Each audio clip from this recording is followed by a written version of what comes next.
La saga della venuta di Ruggero d'Altavilla in Sicilia è stata raccontata in 1000 modi diversi. Ne hanno cantato i cantastorie, ne hanno raccontato i poeti. Singolare è il modo con il quale ancora oggi, in un paesino dei Peloritani, in provincia di Messina, Monforte San Giorgio, questa venuta si ricorda. Per 20 giorni, dal 17 di gennaio al 5 di febbraio, proprio stasera è l'ultimo giorno, un campanaro ed un tamburino si ritrovano sotto la chiesa di Sant'Agata, ne risalgono il campanile e danno vita a qualcosa come 36 ritmi diversi che stanno a simboleggiare l'arrivo di Ruggero d'Altavilla e la smammata dei Saraceni. Il nome che viene dato a questa usanza è anch'esso curioso, è la catabba.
Levateci mano, non mi passa con te.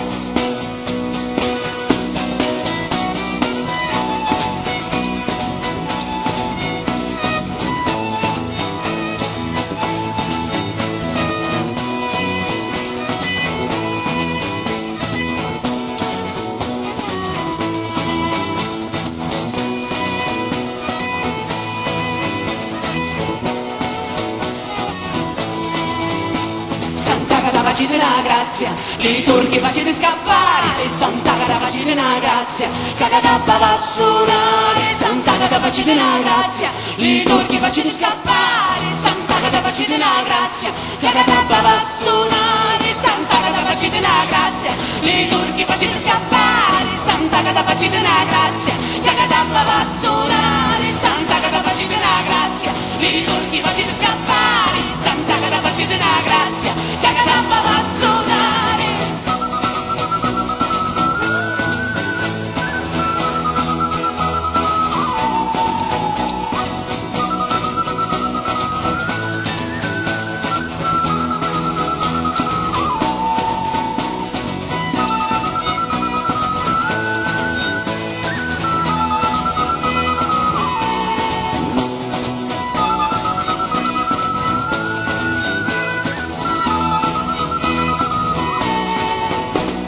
Arrivano lì i cavalli, partono lì i camini, i normanni sono vicini, smammano i saracini. Arrivano lì i cavalli, partono lì i camini, i normanni sono vicini, smammano i saracini.